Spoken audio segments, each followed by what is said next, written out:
Buenos días, buenas tardes, buenas noches. En este video vamos a dar toda la información y los detalles en relación a aquellos jugadores por los cuales River negoció en este último mercado de pases y no terminaron llegando como refuerzos. Y voy a hacer esta aclaración y este video puntualmente porque, como se sabe, tanto el muñeco como la comisión directiva de River son de ir a buscar en los siguientes periodos de transferencias a jugadores a los que ya fue a buscar en anteriores recesos, y por eso mismo me parece apropiado hacer una mención de cada uno de estos futbolistas por los que River no sé si puntualmente preguntó, porque por alguno de ellos estuvo negociando un tiempo bastante prolongado, y por eso mismo no descarto que, no sé si a mitad de año, pero podría llegar a ser, o inclusive en el mercado de enero del 2026, se podrían dar charlas más constantes como para que finalmente River termine contratando a alguno de estos jugadores. Obviamente que dependerá mucho del nivel de los futbolistas y que de los equipos dueños de los pases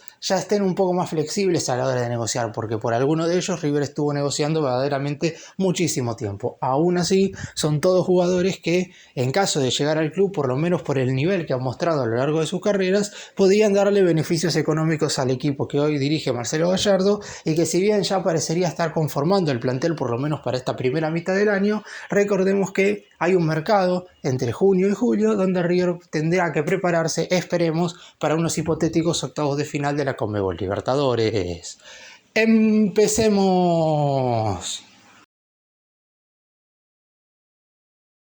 Y vamos a comenzar por un nombre que no solamente no vino a este último mercado de pases, sino que River también había negociado por él en el pedido de transferencias de mediados del 2024, cuando todavía Martín de Michelis era el DT. Valentín Gómez es un jugador que lamentablemente está teniendo una muy mala suerte a la hora de salir de Vélez, porque ya le habían prometido 3 transferencias y las 3 se terminaron cayendo. La primera justamente fue a River a mediados del año pasado, cuando el jugador viajó a Italia para hacerse la revisión médica para que sea comprado por el Citigroup de manera definitiva. Recordemos que un grupo empresario, en este caso el Citigroup, no puede venderlo definitivamente a River. Tiene que meterlo en algún equipo en Europa para posteriormente sí transferirlo al conjunto de Núñez. Y el equipo al cual iban a meter a Valentín Gómez era el Palermo de Italia. Sin embargo, cuando se hizo la revisión médica en ese país, le saltó una lesión que tenía en la rodilla desde hace varios años, que si bien no le impide jugar, la realidad es que eso hizo que todo se cayera, y River no estaba dispuesto a abonar los 10 millones de dólares que el Citigroup le iba a abonar a Vélez en ese entonces. Después, posteriormente, ya en este mercado, el jugador tuvo la chance de salir al Cruzeiro de Brasil. Sin embargo, por falta de acuerdo en la negociación, también se terminó cayendo. Y lo último, y algo que también no involucra a River directamente por Valentín Gómez, pero sí, por ejemplo, por el caso de Rodrigo Villagra, es que el grupo inversor Foster Gillett iba a comprar al jugador para finalmente ponerlo en el Udinese, pero finalmente, y después de que el futbolista estuviera prácticamente 2 semanas entrenándose en Italia solo en una plaza, también se terminó cayendo la negociación. En este caso, algo parecido a lo que sucedió con Villagra, donde el grupo empresario le había confirmado a River que iba a pagar 11 millones y medio de dólares por el mediocampista, pero finalmente el monto nunca apareció. Así que en el caso de Valentín Gómez, por quien River preguntó nuevamente en el arranque de este mercado, por allá a finales del mes de diciembre, el equipo de Núñez le consultó a Vélez si estaban dispuestos a negociar al jugador en el fútbol argentino. Y obviamente la respuesta del equipo de Liniers, en ese entonces pasando un buen momento futbolístico luego de haber ganado la liga del año pasado, obviamente se negó a vender al jugador a cualquier equipo de nuestro país, que la única manera de que Valentín Gómez fuese a jugar a un conjunto argentino era si era vendido a un grupo inversor y este grupo lo metía a un equipo argentino, porque eso podía llegar a suceder. De hecho, el Citigroup lo iba a hacer el año pasado con River, o si alguien abonaba los 10 millones de dólares que están estipulados en su cláusula de rescisión de manera limpia y al instante, que eso es algo que lamentablemente River nunca estuvo dispuesto a hacer, porque más allá, por ejemplo, de que se pagaron 10 millones de dólares por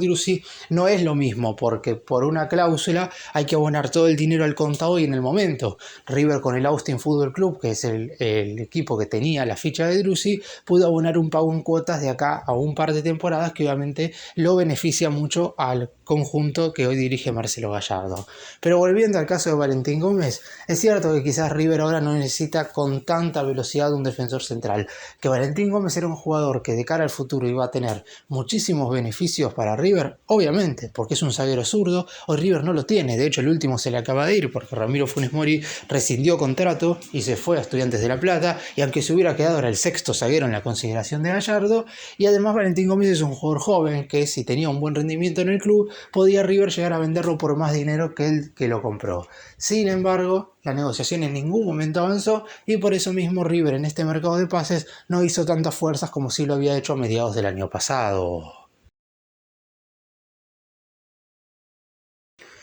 El siguiente jugador es un futbolista que no está pasándola para nada bien, futbolísticamente hablando, en su equipo, que es Leo Fernández. ¿Se acuerdan de este jugador uruguayo por el que en su momento River negoció con el Toluca de México, que era el dueño de su ficha, y que en definitiva parecía que tenía todo arreglado para ponerse el manto sagrado? Sin embargo, la presión del propio jugador hizo que Peñarol hiciera una oferta verdaderamente millonaria e histórica para el fútbol uruguayo. De hecho, es el jugador más caro de todo el fútbol de ese país, porque terminaban abonando 7 millones de dólares para contratarlo. Pero por lo pronto, futbolísticamente hablando, ahora no le están saliendo las cosas. Aún así, no deja de ser un jugador más que interesante, y que si existe la posibilidad de incorporarlo a mitad de año, seguramente River aprovechará esa chance. Ya no hay que negociar con el equipo mexicano, sino que hay que hablar con el conjunto charrúa, y es algo que nunca fue fácil para River, pero aún así podría llegar a tener algunos beneficios si es que el jugador esta vez cambia de opinión, teniendo en cuenta que ya tuvo su decisión positiva en relación a la gente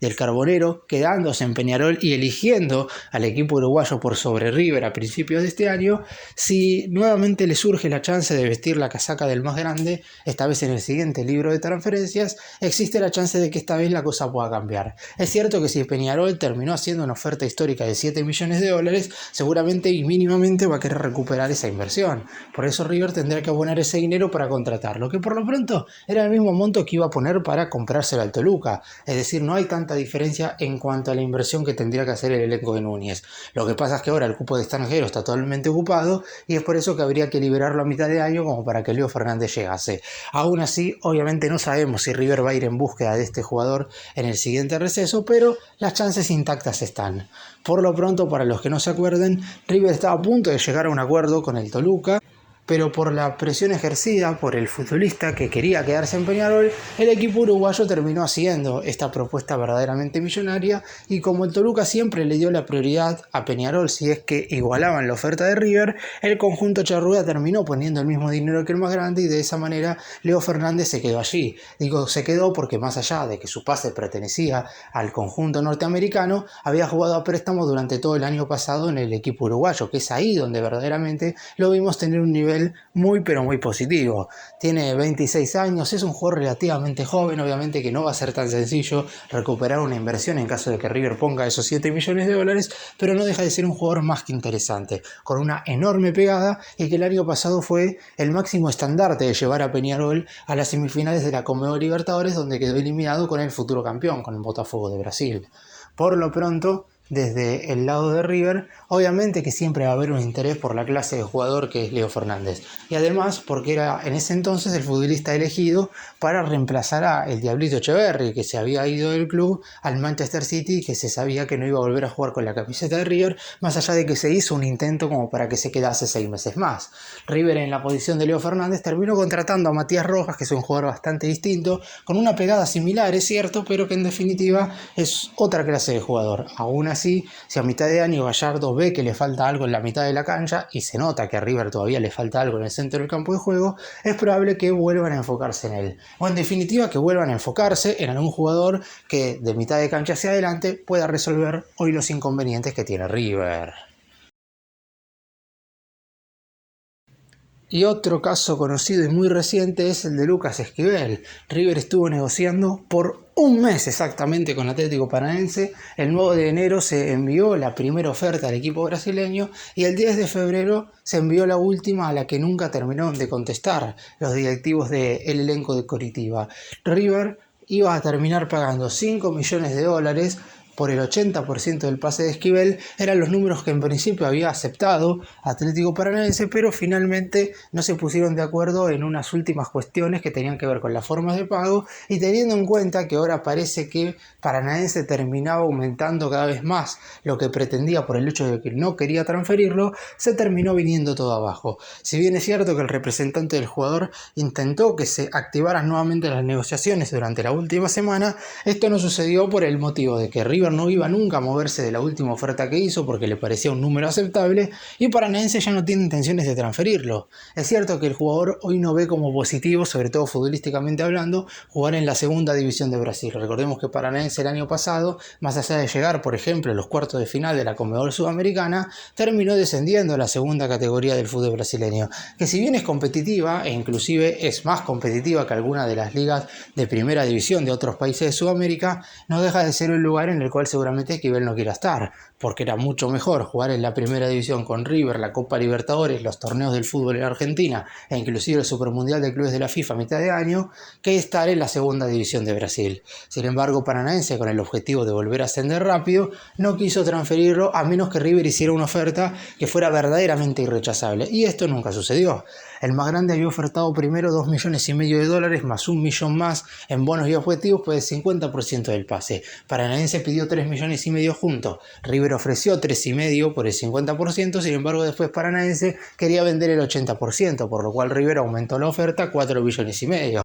El conjunto de Brasil la rechazó y pidió 5. River, después de pensarlo mucho, ofertó 5, y hasta ahí es donde se quedaron las negociaciones con ofertas y contraofertas que verdaderamente no terminaron llegando a ningún lado. Es cierto que la necesidad de incorporar a Esquivel no se basaba tanto en que a River le faltara un jugador en ese sector, porque hoy el más grande tiene 2 laterales izquierdos. Marcos Acuña y Milton Casco son 2 futbolistas que pueden moverse por ese lugar de la cancha, y la realidad es que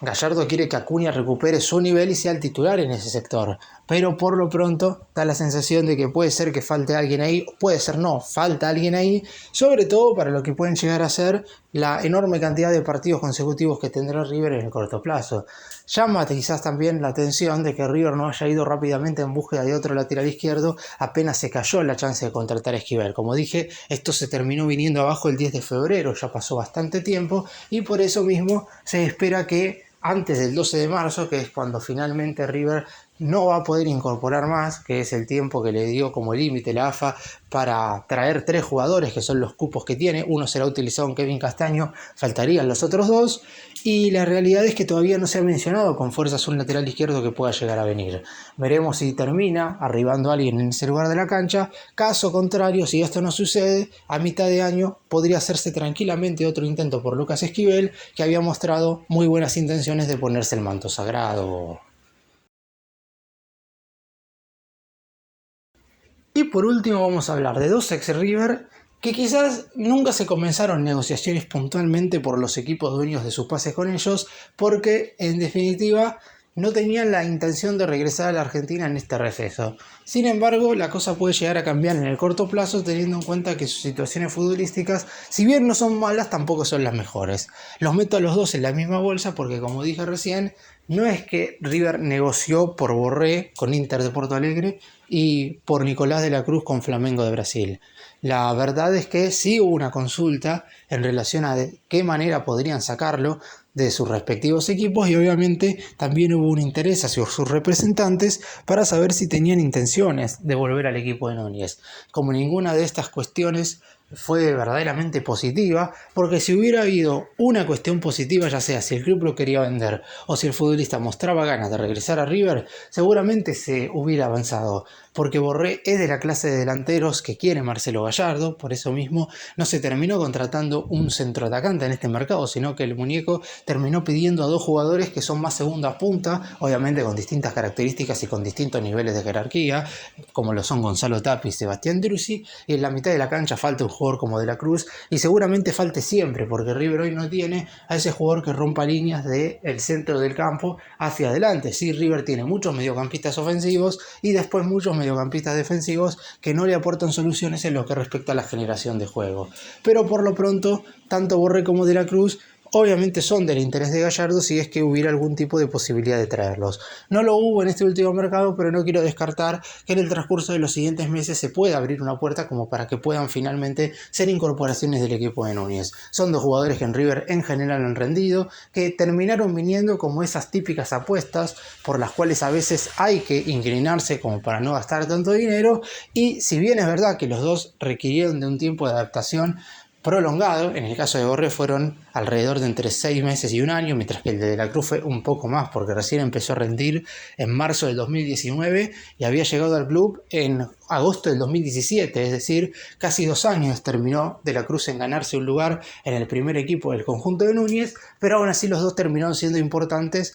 a lo largo de las siguientes temporadas. Y si bien es cierto que River los reemplazó con distintas características de jugadores, ninguno ha llegado a lo que han hecho estos dos futbolistas. Borré es el máximo goleador de la era Gallardo, aún habiendo tenido el muñeco 2 ciclos con algunos jugadores, y en el caso de Nico de la Cruz, River llegó a recuperar más del doble de la inversión que en su momento hizo, aún teniendo solamente el 50% del pase, porque lo compró en $4 millones al Liverpool de Uruguay y lo terminó vendiendo en 16 millones al Flamengo. A River le quedó la mitad de ese dinero porque, como dije recién, tenía la mitad de la ficha. Además, otro punto a tener en cuenta es que De la Cruz ya no ocupaba cupo de extranjero porque había obtenido la doble ciudadanía, y en el caso de Borré no se hicieron los trámites para que esto ocurriera porque justo en el momento en el cual podían empezar se terminó yendo, pero tranquilamente si volviese a River podría conseguir la doble ciudadanía y no tendría que ocupar también cupo, así que ese no sería un inconveniente del colombiano y el uruguayo para volver al club de Núñez,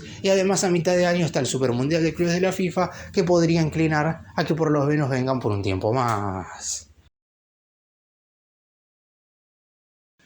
Para cerrar y hacer un breve resumen de todo lo que hablé en este video, haciendo mención también a lo que mencioné en el principio, River es de ir en los siguientes mercados de pases por jugadores a los que yo he ido a buscar en anteriores periodos de transferencias en general, porque más allá del momento actual, a Gallardo le gustan las características y cualidades de ciertos futbolistas. Por ejemplo, River fue por Valentín Gómez en este último receso porque había sido el mejor defensor de la Liga Argentina el año pasado, y quizás a mitad de año no se va a encontrar en el mismo lugar, porque si bien es cierto que puede volver a jugar en Vélez, ya lleva prácticamente 2 meses sin disputar un partido de fútbol y obviamente no tendrá el mismo funcionamiento a mitad de año, pero aún así, sabiendo lo que le puede llegar a dar el jugador, obviamente que existe la chance de que River vuelva a ir por él. Lo mismo con Leo Fernández, con Esquivel y obviamente con Borré y De la Cruz, por lo que River está preparándose ya para el siguiente mercado. Es cierto que todavía falta terminar porque hasta el 12 de marzo la AFA le dio el tiempo como para incorporar futbolistas por los cupos establecidos,